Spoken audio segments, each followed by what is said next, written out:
என்னங்க, இந்த வீடியோவோட டைட்டில் தலைவர் தம்பி தலைமைன்னு போட்டிருக்காங்க. ஆனா ட்ரெய்லர் ஆரம்பிக்கும் போதே ஒருத்தர் போன்ல வைஃபி உன் லைஃப்குள்ள வர இன்னும் 200 கிலோமீட்டர் தான் இருக்கு, இப்ப வந்துருவேன்னு சொல்லிட்டு இருக்காரு. அட ஆமாங்க, நம்ம ஜீவா சார் தான். ஆரம்பமே டமால்னு ரொமான்டிக் பஞ்சோட ஆரம்பிக்குது. முதல் சீன்ல நம்ம ஜீவா சாரு போன்ல பாட்டுல பேசிக்கிட்டே ஒரு பச்சை வயல்வெளியில நின்னுகிட்டு உனக்கு என்ன கலர் பிடிக்கும்னு கேக்குறாரு. அடுத்த செகண்டே நம்ம பிரார்த்தனா நாதன், அதாங்க அந்த பொண்ணு, வந்து எனக்கு கிளி பச்சைன்னு செல்லமா சிரிக்கிறாங்க. உடனே ஜீவா சாரு அங்க கடை வச்சிருக்கவர்கிட்ட, அண்ணே கிளி பச்சை கலர்ல ஒரு ஜூஸ்னு ஆர்டர் போடுறாரு. ஒரு படத்துல கலருக்கு இவ்ளோ முக்கியத்துவம் கொடுக்கறாங்களான்னு யோசிச்சா, அட இது நிதிஷ் சகதேவ் சார் டைரக்ட் பண்ணின படம்னு வருது. அவரு ஃபாலிமி படத்தோட டைரக்டர்னு போடுறாங்க. அங்க பாருங்க, அதே பேருண்டுல கிராமத்து மக்கள் எல்லாம் ஜன்னல் வழியா எட்டி பாத்துட்டு வராங்க. இவங்க தான் கதைக்கு முக்கியமான ஆளுங்கன்னு நினைக்கிறேன். அதிலும் நம்ம தம்பி ராமையா அம்மா கண்ணாடி எல்லாம் போட்டுக்கிட்டு சீரியஸா பாக்குறாங்க.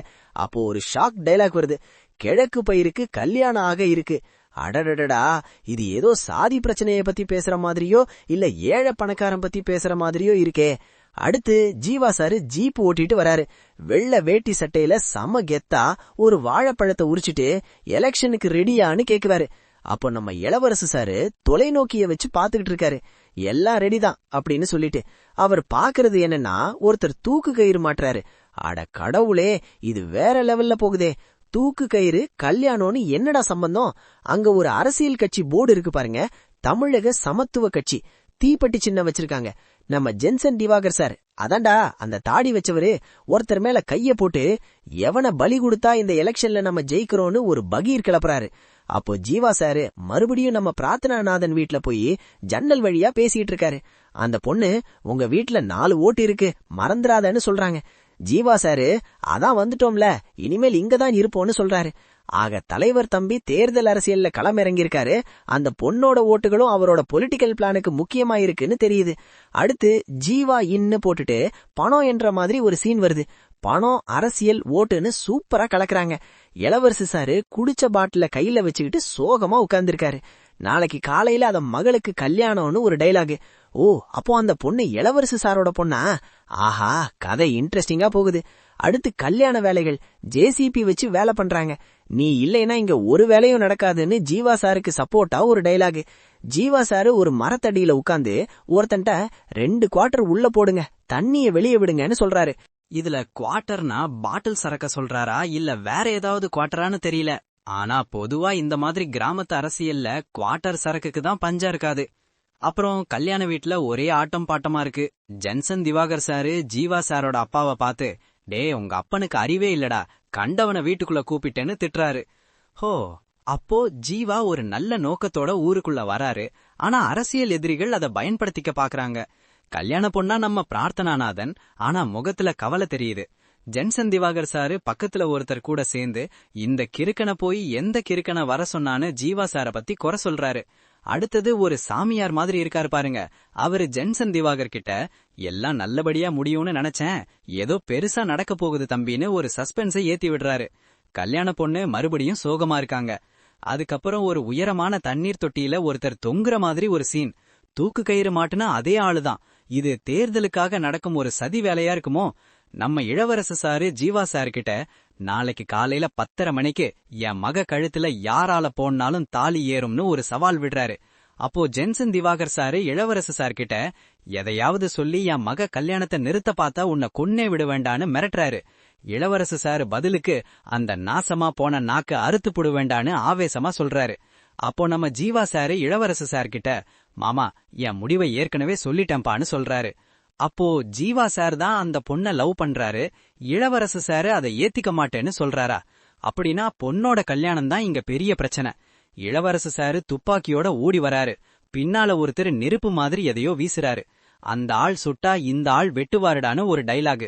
அடடகா, ஒரு கல்யாணத்தை சுத்தி எவ்வளவு ரத்த கலரியா நடக்க போகுதே. ஜென்சன் திவாகர் சாரு ஜீவா சார பார்த்து, அப்படியெல்லாம் உன்னை ஏழ விடமாட்டேன்டான்னு சவால் விட, ஜீவா சாரு இதையும் நான் நடத்தி காட்டுவேன்னு அசால்ட்டா சொல்றாரு. கடைசியில ஜீவா சாரு மேல பாத்துட்டு அடி கிளிய போகுதுன்னு சொல்றாரு. படத்தின் தலைப்பு தலைவர் தம்பி தலைமையில்னு திரும்ப வருது. அப்போ ஜீவா ஒரு தலைவரோட தம்பியா இருக்கலாம், அவங்க தலைமையில தேர்தல்ல போட்டியிடுறதா இருக்கலாம். இப்போ ஆக்ஷன் சீன்ஸ். இளவரச சாரு ஒருத்தர் கூட சண்டை போடுறாரு. ஜீவா சாரு எல்லாரும் கூட ஓடுறாரு. ஜீவா சாரு இளவரச சார் கிட்ட அவன் நல்ல மனுஷனா இல்ல பைத்தியக்காரனான்னு கேக்குறாரு. இளவரச சாரு இல்லப்பா, நாங்க தான் பைத்தியம்னு சொல்றாரு. இது ஏதோ ஒரு பெரிய தியாகத்தையோ அல்லது சூழ்நிலை கைதிகளா மாறினதையோ குறிக்குது. திரும்ப ஜென்சன் திவாகர் துப்பாக்கியோட சுட ஜீவா சாரு அடிச்சு நொறுக்கிறாரு. ஆட்டம் பாட்டம் எல்லாம் நடக்கிற இடத்துல ஜீவா சாரு டிஜே செட்டு கிட்ட போய் ஒரு பாட்டை போடுறாரு. டே, வேற பாட்டே கிடைக்கலகா உனக்குன்னு கேக்குறாரு. ஒருவேளை ஜீவா போடுற பாட்டு எதிரிகளுக்கான சிக்னலாகவோ இல்ல வேற ஏதோ மெசேஜ் சொல்ற மாதிரியோ இருக்குமோ? கடைசியா நம்ம தம்பிராமையா அம்மா ஜீவா சார் கூட பேசிட்டு இருக்காங்க. என்னதாத்தா நான் சொல்றதுன்னு ஜீவா சார் கேக்குறாரு. தலைவர் தம்பி என்ன சொன்னாலும் சரியாதானே இருக்கும்னு தம்பிராமையா அம்மா சொல்றாங்க. ஆக ஜீவா இந்த ஊர் மக்களுக்கு ஒரு தலைவனாகவும் நம்பிக்கையானவனாகவும் இருக்காரு. கதை கணிப்பு: இந்த படத்துல நம்ம ஜீவா ஒரு கிராமத்துல நடக்கிற தேர்தல்ல போட்டியிட வர்றாருன்னு நினைக்கிறேன். தமிழக சமத்துவ கட்சி அப்படின்னு ஒரு புது கட்சிய ஆரம்பிச்சிருக்காரு. அவரோட நோக்கம் அந்த ஊர்ல இருக்கிற சாதி பிரிவினையோ இல்ல வேறு சமூக பிரச்சனைகளையோ சரி பண்றதுதான். அவர் ஊருக்கு வந்ததும் பிரார்த்தனாநாதன் மேல காதல் வருது. ஆனா அந்த பொண்ணோட கல்யாணம் ஒரு பெரிய பிரச்சனையில சிக்குது. ஒருவேளை அந்த பொண்ண வேற ஒருத்தனுக்கு கட்டாயம் கட்டி கொடுக்க பாக்குறாங்களோ அல்லது சாதி பிரச்சனைனால அந்த கல்யாணம் நிக்கிற மாதிரியோ இருக்கு. ஜீவா சாரின் அரசியல் எதிரியான ஜென்சன் திவாகர் இந்த கல்யாணத்தை ஒரு பலியாடா பயன்படுத்தி தேர்தல்ல ஜெயிக்கணும்னு திட்டமிடுறாரு. அதனால இளவரசு சார், அதாவது பிரார்த்தனாநாதனின் அப்பா, தான் பொண்ணோட கல்யாணத்தை நடத்த ரொம்பவும் கஷ்டப்படுறாரு. ஒரு கட்டத்துல தேர்தல் அரசியல், கல்யாண சண்டை, சாதி பிரிவினைகள்லாம் ஒன்னா கலந்து ஒரு பெரிய போராட்டமாக வெடிக்குது. ஒருத்தர் தூக்குமாட்டி சாக பாக்கிறதும், ஜென்சன் திவாகர் ஆட்களை பலி கொடுக்க துணியறதும், இளவரசு துப்பாக்கி எடுத்துட்டு வர்றதும் இதோட உச்சகட்ட காட்சிகளா இருக்கும். ஆனா ஜீவா ஒரு நல்ல தலைவன். அவர் தலைவர் தம்பின்னு சொல்லப்படுறதுனால ஏற்கனவே ஒரு தலைவரோட தம்பியா ஒரு அரசியல் பின்னணியோட வந்திருக்கலாம். அவர் இந்த ஊர் மக்களுக்காக போராடி எல்லா தடைகளையும் உடைச்சு அந்த பொண்ணோட கல்யாணத்தை நடத்தி வைப்பாரு, தேர்தல்ல ஜெயிப்பாருன்னு நினைக்கிறேன். அதுல அவர் போடுற பாட்டு கூட ஒரு பெரிய மாற்றத்தை கொண்டு வரலாம். ஊர்ல இருக்கிற இந்த பைத்தியக்காரத்தனத்தை உடைச்சு எல்லாத்தையும் சரி பண்ற பைத்தியக்காரனா ஜீவா இருப்பாரு. இது ஒரு கிராமத்து அரசியல் த்ரில்லர் படமாக காதல், சண்டை, சமூக நீதி கலந்து வெளியாகும்னு உறுதியா சொல்லலாம். ஜனவரி 15 படம் வெளியாக போதாம். பாப்போம். ஊர் என்ன சொல்லுது சேனலை சப்ஸ்கிரைப் பண்ணுங்க. இந்த வீடியோ பிடிச்சிருந்தா லைக் பண்ணுங்க, ஷேர் பண்ணுங்க. அடுத்த வீடியோல பார்க்கலாம்.